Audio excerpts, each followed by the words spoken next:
ఓం శ్రీ గురుభ్యో నమః. జ్ఞానానందమయం దేవం నిర్మలస్ఫటికాకృతిం ఆధారం సర్వవిద్యానాం హయగ్రీవం ఉపాస్మహే.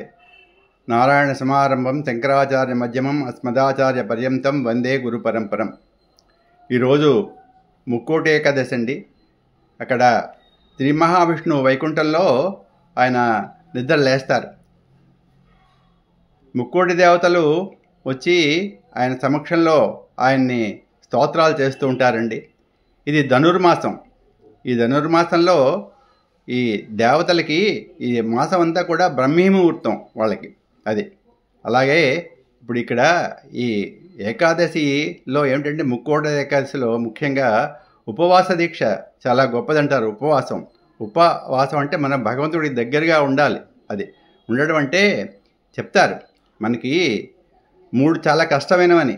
స్వామి పుష్కరిణి స్నానం ఒకటి కష్టంట, సద్గురు పాదసేవనం కష్టంట, అలాగే ఈ ముక్కోటి ఏకాదశి వైకుంఠ ఏకాదశి ఇది వ్రత దీక్ష కొంచెం కష్టం అని చెప్తారు. ఉపవాసం అంటే చాలామంది కొన్ని లక్షల మంది వెళ్తాం తిరుమల.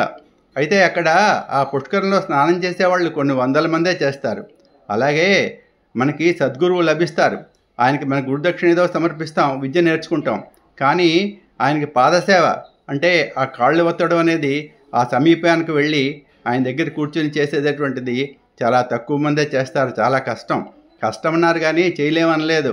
అలాగే ఈ వైకుంఠ ఏకాదశి నాడు వ్రతదీక్ష కూడా. దీనికి ఏంటంటే ఈ వ్రతదీక్షకి ఉపవాసం ఉండాలంటారు, కఠిన ఉపవాసం. ఇప్పుడే చెప్తున్నారు అతను.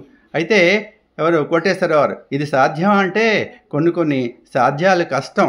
ఇప్పుడు ఏదైనా ఒక జబ్బును పడ్డారనుకోండి, వాళ్ళకి చేయాలని ఉంటుంది కానీ చేయగలరా? అంచేత వాళ్ళు ఏంటంటే తగుమాత్రంగా ఏదో ఆహారం, ఒక పాలో ఒక పండో తిని వాళ్ళు ప్రయత్నం చేయాలి. ఇకపోతే చిన్నపిల్లలకి అది అసలు చేయడానికి అవకాశం లేదు. వాళ్ళు కొంచెం పెద్దయ్యాక తెలుసుకొని చేయొచ్చు, భగవంతుడి గురించి వాటి గురించి విషయాలు తెలుసుకుని. వాళ్ళకి అవసరం లేదు ప్రస్తుతం. అయితే చిన్నప్పటి నుంచి ఈ విషయాలు తెలుసుకోవాలి భగవంతుడి గురించి. రామాయణం, భారతం, భాగవతం వాటిలో ఉండే ఆ పాత్రలు ఎలాగా నడిచాయి, మంచి ఏమిటి చెడు ఏమిటి అనేది. సరే, ఈ ఉపవాసం దీని గురించి చెప్తూ ఈ ముక్కోటి ఏకాదశి ఇవాళ దీని ద్వారా ఉంటారు. ఉత్తర ద్వార దర్శనం అంటారండి. ఉత్తర ద్వార దర్శనం అక్కడ మా అమ్మగారు ఒక తమాషా చేశారు ఇవాళ. ఆవిడ చెప్తారు, ఉత్తర ద్వార దర్శనం ఆవిడకి 94 ఏళ్ళు. ఆవిడ బయటకు వెళ్ళడానికి కష్టం. ఆవిడ ఏం చెప్తున్నారంటే ఒక విగ్రహం, ఈ శ్రీరంగనాథుడి తాలూకా ఒక విగ్రహాన్ని పెట్టుకుని ఆవిడ ఇంట్లోనే ఆ ఉత్తరం వైపుగా వెళ్ళి ఆయన దర్శించి దండం పెట్టుకున్నానంటున్నారు. అయితే ఒకటి ఉంది ఇక్కడ, శ్రీరంగనాథుడు ఎందుకు చెప్తున్నానంటే మనకి పూర్వకాలం నుంచి కూడా ఉత్తర ద్వారదర్శనం అంటే ఒక శ్రీరంగంలో మాత్రమే ఉండేది. శ్రీరంగంలో ఇక్కడ కావేరీ నది ఒడ్డున అక్కడ శ్రీరంగనాథుడు ఉంటాడండి. చాలా గొప్ప పవిత్రమైనటువంటి క్షేత్రం. అక్కడ ఆ శ్రీరంగనాథుడి తాలూకా విగ్రహం గురించి చెప్తూ, అది రాముడు వాళ్ళు తాలూకా దాంట్లో ఆ సింహాసనం అంటే వాళ్ళ ఇంట్లో దేవుణ్ణి కొలిచే చోటు. అక్కడి నుంచి విభీషణుడికి ఇచ్చాడని, విభీషణుడు పట్టుకెళ్తే అక్కడ దించాడని, ఇంకా అక్కడి నుంచి రాలేదని చెప్తారు. విభీషణుడు రోజు రాత్రిపూట వచ్చి అక్కడ పూజ చేస్తాడని చెప్తూ ఉంటారు. అది శ్రీరంగనాథుడు. సరే, అయితే ఆ ఉత్తర ద్వార దర్శనం అక్కడే ఉండేది, తక్కిన చోట్ల లేదు. తక్కిన చోట్ల లేకపోవడం వల్ల ఏంటంటే అందరూ అక్కడికి వెళ్ళి దర్శించి ఆ ఉత్తర ద్వార దర్శనం నుంచి వెళ్ళి మోక్షం పొందలేరు కదా అనేటువంటి ఉద్దేశంతో విదేశాలు వాటికి 108 ఉంటాయి కదా, అంటే తిరుపతి లాంటివి కూడా, భద్రాచలం అలాంటివి. అక్కడ కూడా ఉత్తర ద్వార దర్శనం వాళ్ళు అందరూ కూడా ఏర్పాటు చేశారు, ఆ ప్రజలందరూ కూడా దాంట్లోంచి వెళ్ళడానికి. అయితే ఇంకోటి ఉంది, యద్భావం తద్భవతి అని నేను ఇందాక మా అమ్మగారు చెప్పారు కదండి, అలాగా అది కూడా ఉంది. అయితే యోగపరంగా ఏం చెప్తారంటే, కోటి అంటే సమూహం, ముక్కోటి అంటే ఏం చెప్తారంటే మనకి ఇడా పింగళ అనేవి ఉంటాయి, సూర్యనాడి చంద్రనాడి. ఆ మధ్యని నుంచి సుషుమ్నా నాడి వెళ్తుంది. ఈ సుషుమ్నా నాడి వెళ్ళి భృగుటిమ మధ్యన, అంటే ఇక్కడ చూడండి, ఇక్కడ కరెక్ట్గా అక్కడ ఆ 3 కూడా కలుస్తాయి, ముక్కోటి అని యోగపరంగా. అలాగే మనకి ఏంటంటే ఉత్తరం దక్షిణం అని చెప్తారు కదండి. ఉత్తరం అంటే ఏంటంటే బొడ్డుకి పై భాగం అంతా కూడా ఉత్తరంట, బొడ్డు కింద భాగం దక్షిణంట. అయితే ఉత్తర భాగంలో మనకి ఈ బొడ్డు పై భాగంలో మనకి జ్ఞానేంద్రియాలన్నీ ఉంటాయి. కన్ను, ముక్కు, నోరు, చెవి అన్నీ కూడా ఈ జ్ఞానేంద్రియాలు. అయితే ఈ జ్ఞానేంద్రియాలు చాలా మనకి ముఖ్యమైనవి. అంటే యోగ సాధనకి అన్నిటికి కూడా మనకి ప్రాణాయామం చేయాలనుకోండి, ఇప్పుడు ఈ ముక్కు ద్వారా గాలి పీల్చి ముక్కు ద్వారా వదలడం ఇవన్నీ సరే, ఇవన్నీ కూడా ప్రక్రియ. లంగ్స్ కూడా అక్కడే ఉంటాయి. అంచేత ఏంటంటే ఇక్కడ రకరకాల అర్థాలు అన్నమాట. యోగ ప్రక్రియగా ఇలా చెప్తారు కొంత మహానుభావులందరూ కూడా. ఏదైనా సరే మనం భగవంతుడిని కొలవడం ముఖ్యం. అయితే మనకేంటంటే చిన్నప్పటి నుంచి కూడా పిల్లలకి ఇది అలవాటు చేయాలి. అంటే ఈ వాళ్ళని ఉపవాసం చేయమని కాదు, ఏకాదశి అంటే ఏమిటి, ద్వాదశి పారాయణ అంటే ఏమిటి, ఏమండి, తర్వాత ఈ క్షీరాబ్ది ద్వాదశి అంటే ఏమిటి, అసలు దీపావళి అంటే ఏమిటి, ఏమండి, ఉగాది దాని ప్రాశస్త్యం. మనకి ఉగాది మనం ఈ సంవత్సరం మంది చాలా తెలుగు సంవత్సరం మనం చేసుకుంటాం కదా, కానీ అందరూ ఏంటంటే ఈ జనవరి 1 అనుకుంటారు. దానికి అందరూ చేసి చాలా గొప్పగా అదే చేసామనుకుంటారు. రాత్రి 12 గంటలకి శుభాకాంక్షలు చెప్పుకుంటారు.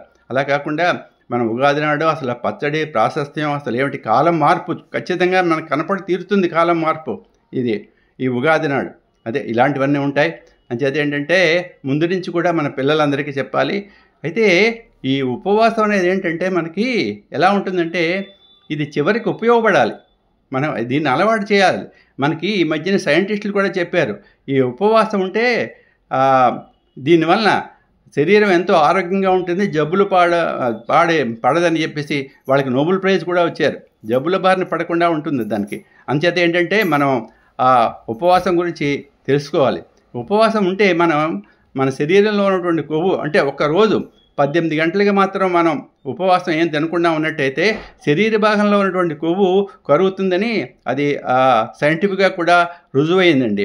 మనకేంటంటే ఉపవాసం చేసినప్పుడు మనం పెద్ద కాలం వచ్చిన తర్వాత మనకి ఒక ఇది ఉంది, హిందూ దీని ప్రకారంగా జన్మ కర్మ అని ఉంటుంది. మనకి పునర్జన్మ నమ్ముతాం. మనం ఈ జన్మలో చేసుకున్నవన్నీ కూడా తర్వాత జన్మలో వస్తాయి, పాపమైనా పుణ్యమైనా.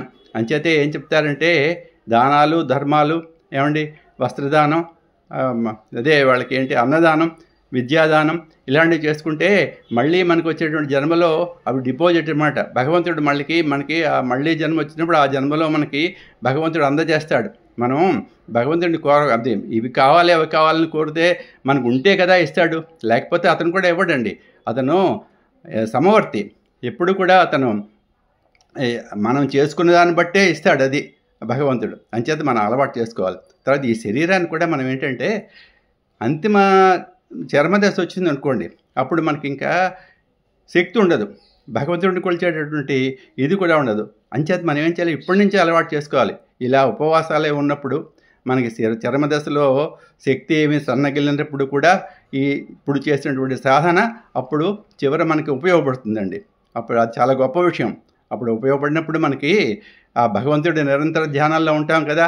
అప్పుడు ఉంటే అంటే 2 రకాలు, కామ్యం అంటే ఏదైనా కోరిక కోరి వెళ్ళాడా సరే, ఆ కోరికలు తీరి ఆ జన్మ, లేదా మోక్షగామి అంటే నాకు ఇంకే జన్మ వద్దు, నాకు గర్భవాసం ఇంకా చేయను, నాకు మోక్షం కావాలని కోరితే అది అంటే సాధనలు చేయాలి, దాన్ని బట్టి మనకి ఇస్తాడనుకోండి భగవంతుడు, మనం కోరినంత మాత్రాన్ని ఇవ్వడు.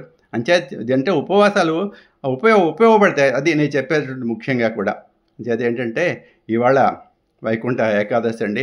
అందరం కూడా విష్ణుమూర్తిని దేవాలయాలకు వెళ్ళి సందర్శిద్దాం. ఇది ఇప్పుడు శ్రీరంగంలో చాలా గొప్పగా అక్కడ ముఖ్యంగా ఆ ఉత్తర ద్వార దర్శనం, తక్కిన చోట్ల కూడా యద్భావం తద్భవతి అని మనం భగవంతుడిని దర్శిద్దామండి. శుభం భూయాత్.